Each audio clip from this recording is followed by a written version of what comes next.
ኢትዮጵያ ውስጥ የከርቤ ዛፍ በድርቅና የከባቢ አየር ለውጥ ምክንያት እየተመናመነ እንደሆነ አሶሺየትድ ፕሬስ ዘገበ። የጅቡቲው ፕሬዝዳንት ኢስማኤል ኡመር ጉሌህ ትናንት የተካሄደውን ፕሬዝደንታዊ ምርጫ 97.81 በመቶ የመራጭ ድምፅ በማግኘት አሸነፉ። የእስራኤል ጦር ባለፉት 24 ሰዓታት ሊባኖስ ውስጥ ከ200 በላይ የሄዝቦላ ኢላማዎች መደብደቡን አስታወቀ። በሄዝቦላ በኩል በእስራኤል ላይ የሚደረገው ጥቃት ቢቀንስም አለመቆሙን ዜና ምንጮች ዘግበዋል። የተባበሩት መንግስታት ድርጅት ኃላፊዎች በመካከለኛው ምስራቅ የሚደረግ የዓለም አቀፍ ሕግ ጥሰት እንዲቆም ጠየቁ። ከፍተኛ ተስፋ የተጣለበት የኢራንና የዩናይትድ ስቴትስ የፊት ለፊት ድርድር ዛሬ በፓኪስታን ዋና ከተማ ኢስላማባድ ከጥቂት ሰዓታት በፊት ጀመረ። ከ50 ዓመታት በኋላ ለመጀመሪያ ጊዜ ጨረቃ አቅራቢያ የነበሩ የጠፈር ተመራማሪዎች ከ10 ቀናት በኋላ በሰላም ወደ ምድር ተመለሱ። ዜናው በዝርዝር። ኢትዮጵያ ውስጥ የከርቤ ዛፍ እና ከዛፉ የሚገኘው ዕጣን መሳይ ግብዓት በድርቅ ምክንያት እየተመናመነ እንደሆነ አሶሺየትድ ፕሬስ ዘገበ። ከርቤ ለሽቶ መዓዛና ለሕክምና እንዲሁም ለተለያዩ ነገሮች አገልግሎት ላይ ይውላል። ለከርቤ ዛፍ መመናመን በዋና ምክንያትነት የተጠቀሰው የዝናብ እጥረትና የከባቢ አየር ለውጥ ቢሆንም በእንስሳት ግጦሽ ምክንያት ወጣት የሆኑት ዛፎች እየተጎዱ ነው ተብሏል። የዘርፉ ባለሙያዎችና ተመራማሪዎች ከርቤ ኢትዮጵያ ውስጥ ዛፉ ሳይቆረጥ በባህላዊ መንገድ መሰብሰቡን እንደሚያወድሱና ይህም ሊቀጥልና ሊበረታታ እንደሚገባ መናገራቸውን ዜና ምንጩ ዘግቧል። የከርቤ አምራቾች በኪሎ ከ3.50 እስከ 10 የአሜሪካን ዶላር የሚያገኙ ሲሆን የሽቶ አምራቾች ግን ለዘይቱ እስከ $500 እንደሚጠይቁም ተዘግቧል። ኢትዮጵያ ለከርቤ ግብር እንደማትጠይቅና አብዛኛውን ጊዜም ከምስራቁ ክፍል ኢትዮጵያ ከርቤ የሚገዙት የጎረቤት ሀገር ሶማሊያ ነጋዴዎች እንደሆኑ አሶሺየትድ ፕሬስ ዘግቧል። የጅቡቲው ፕሬዝዳንት ኢስማኤል ኡመር ጉሌህ ትናንት የተካሄደውን ፕሬዝደንታዊ ምርጫ እንደተጠበቀው አሸነፉ። የሀገሪቱ ምርጫ ቦርድ ዛሬ እንዳስታወቀው ጉሌህ ምርጫውን ያሸነፉት 97.81 በመቶ የመራጭ ድምፅ በማግኘት ነው። ለስድስተኛ ዙር የስልጣን ዘመን የተመረጡት የ78 ዓመቱ ጉሌህ 1 ሚሊዮን የሚጠጋ ሕዝብ ያላትን ትንሿን የአፍሪካ ቀንድ ሀገር ለ2 አስርት ዓመታት በላይ መርተዋል። ጉሌህ በዚህ ዓመት ከስልጣን እንደሚለቁ አስታውቀው የነበረ ቢሆንም ባለፈው ህዳር ወር የተሻሻለው ህገ መንግስት ጉሌህ እንደገና እንዲወዳደሩ መንገዱን ጠርጓል። ትናንት በምርጫ ጣቢያ ተገኝተው ድምፅ የሰጡት ጉሌህ ለመገናኛ ብዙሃን እንዲህ ሲሉ ነበር ምኞታቸውን የገለጹት።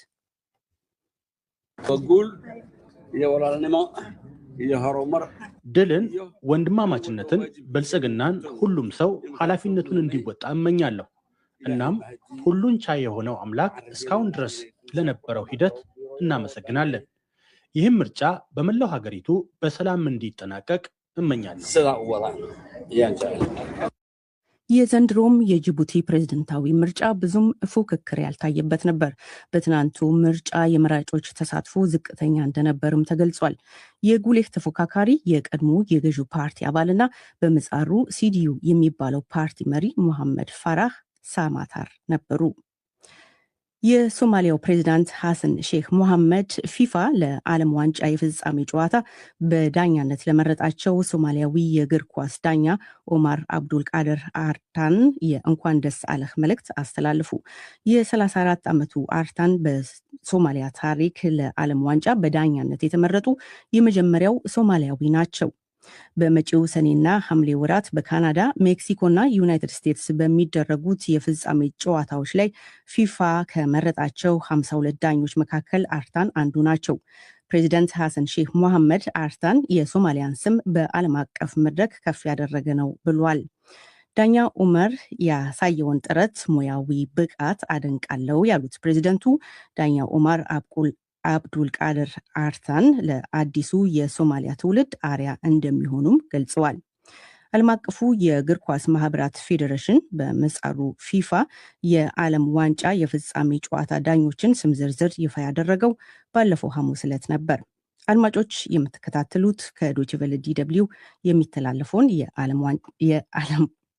የዓለም ዜና ነው። የእስራኤል ጦር ባለፉት 24 ዓመታት ሊባኖስ ውስጥ ከ200 በላይ የሂዝቦላ ኢላማዎች መደብደቡን አስታወቀ። ጦሩ እንዳለው የእስራኤል አየር ኃይል የሂዝቦላህን መሰረተ ልማት መምታቱንና ደቡብ ሊባኖስ ውስጥ የሚንቀሳቀሱትን የምድር ጦር ኃይሎቹን ማገዙን ይቀጥላል። በሂዝቦላ በኩል በእስራኤል ላይ የሚደረገው ጥቃት ቢቀንስም አለመቆሙን ዜና ምንጮች ዘግበዋል። በዛሬው የእስራኤል ጦር ጥቃት ዳግም በርካታ ሰዎች መገደላቸውን ዛሬ የሊባኖስ ባለስልጣናት ገልጸዋል። በደቡባዊ የሊባኖስ ክፍል በናትያ አካባቢ በተደረጉ ጥቃቶች 10 ሰዎች መሞታቸውን የቤሩት የጤና ጥበቃ ሚኒስቴር አስታውቋል። ከተጎጂዎች መካከል የሕክምና ባለሙያዎች ይገኙበታል ተብሏል። የጀርመን ዜና ምንጭ እንደዘገበው ባለፉት 6 ሳምንታት ውስጥ በሊባኖስ 2000 የሚጠጉ ሰዎች ተገድለዋል።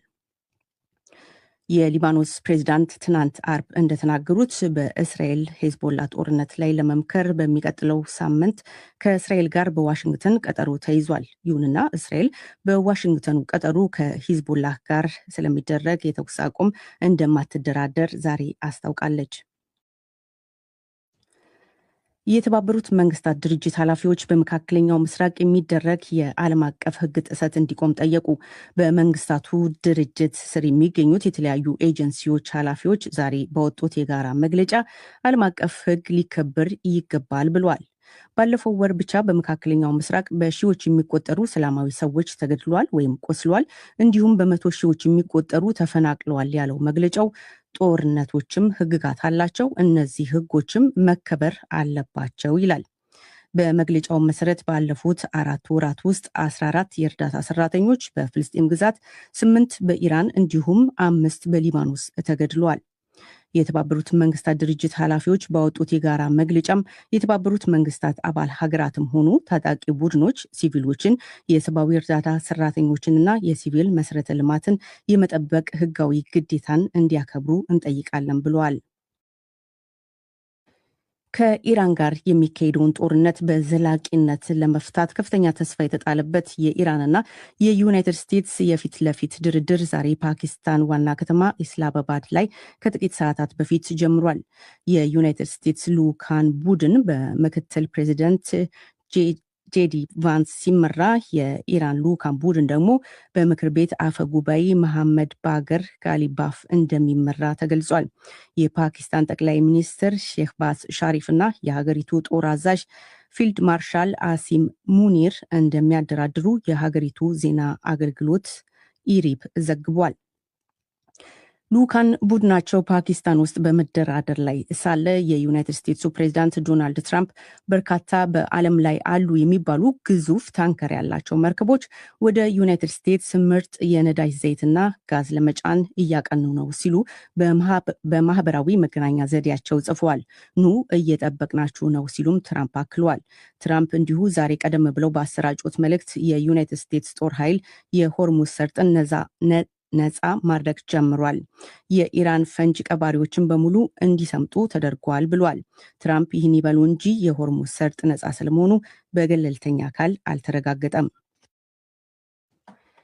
ከ50 ዓመታት በኋላ ለመጀመሪያ ጊዜ ጨረቃ አቅራቢያ የነበሩት የጠፈር ተመራማሪዎች በሰላም ወደ ምድር ተመለሱ።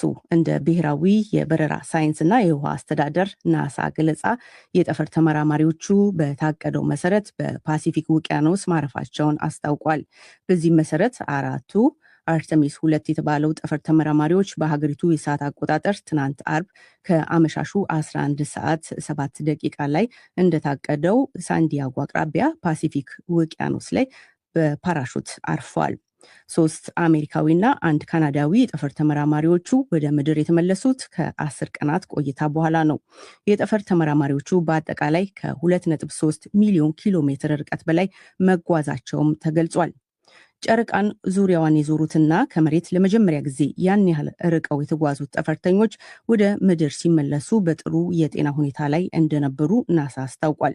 ወደ መሬት የሚደረገውን ጉዞ ከባድ የሚያደርገው ጠፈርተኞቹ ያሉበት ካፕሱል በሰዓት 38400 ኪሎ ሜትር የሚደርስ ፍጥነት ስለነበረውና ጠፈርተኞቹን ለከፍተኛ የአካል ጭንቀት